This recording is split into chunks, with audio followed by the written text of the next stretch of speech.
Hi guys, so today I'm going to share with you guys my bakso recipe.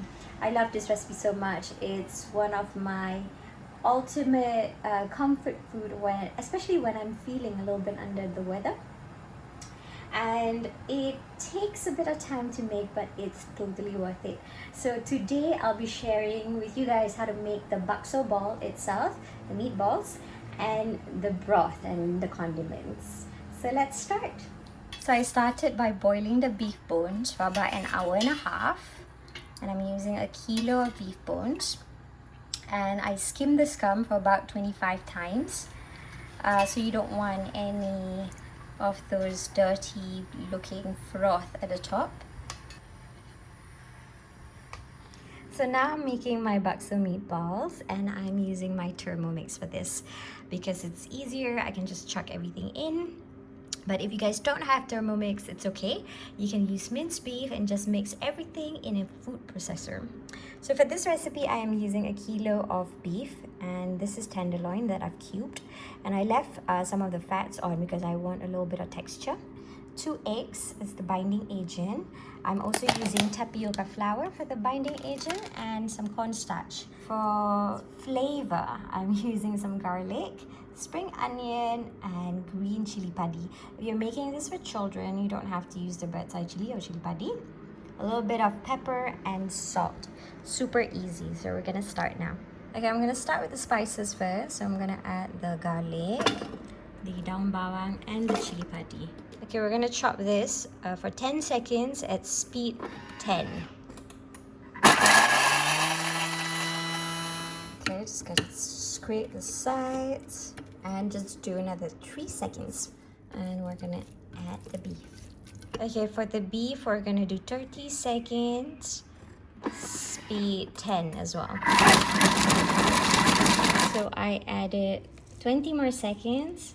Now it's nice and minced, and this is the texture that you want. Okay, so now we're gonna add 2 tablespoons of salt, 6 tablespoons of tapioca flour, and 2 tablespoons of cornstarch, 2 eggs, and some white pepper.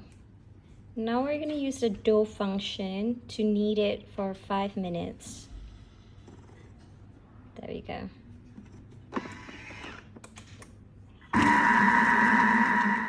Okay, so this is what it looks like, and I'm gonna shape them now. First, I'm just gonna put some oil on my hands and just shape the beef balls. I don't want them too big, so this is a good shape. So I'm gonna try and boil this first just to see the texture and if I've added enough seasoning. And if it's good, then I'm gonna shape everything. If it's not, I will add the necessary things. Okay, so this is done. Let's see. I love the texture. Oh, beautiful. Okay, we're gonna boil the rest of the bakso. Let's boil this for 6 to 8 minutes. Okay, so for the bumbu, we are going to blend some candle nuts, just about 3 pieces, about 1.5 inches of ginger, about 6 to 7 cloves of garlic, and I like adding some daun soup or some celery leaves. Okay, I'm gonna add a little bit of water. Oops, and we're gonna give this a quick blend.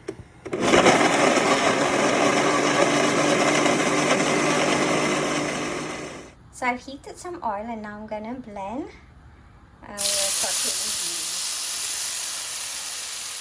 So it's green in color because of the celery leaves, but don't worry, once we add it into the broth, it's not gonna be this color anymore. So we're gonna saute it until it's nice and fragrant. Okay, so now this is nice and fragrant. We are going to add this into the broth. Alright, so now I'm gonna add in the sauteed ingredients into the soup, the broth. Just gonna give it a good mix. Oh, it smells wonderful. And I'm gonna add in our bakso as well. So if you don't want to use all the bakso, you can freeze them and use it next time. You can also use the same bakso meatball recipe for Thai beef noodle soup meatballs or other recipes that requires meatballs. I'm gonna season it with some salt.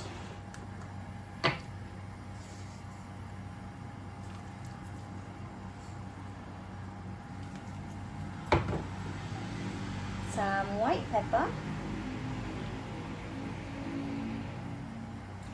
For the sambal, I am going to boil 3 big red chilies and 18 to 20 chili padi, red chili padi. We're gonna blend the boiled chilies just now. Add a little bit of water and some salt. Alright, so this is our sambal. Okay, now I'm gonna finish it off with some fried shallots. And we're ready to serve. Okay, so to serve, I've got some blanched bihun and blanched suun, some thinly sliced cabbage, some bean sprout, spring onion, celery leaves, the sambal we made, and a little bit of ketchup manis or sweet soy sauce. And we're just gonna add the bakso and the broth and the beef bones. Oof, beautiful. If you like your broth to be a little bit peppery, you can just add a little bit black peppercorns at the end before you switch off the heat.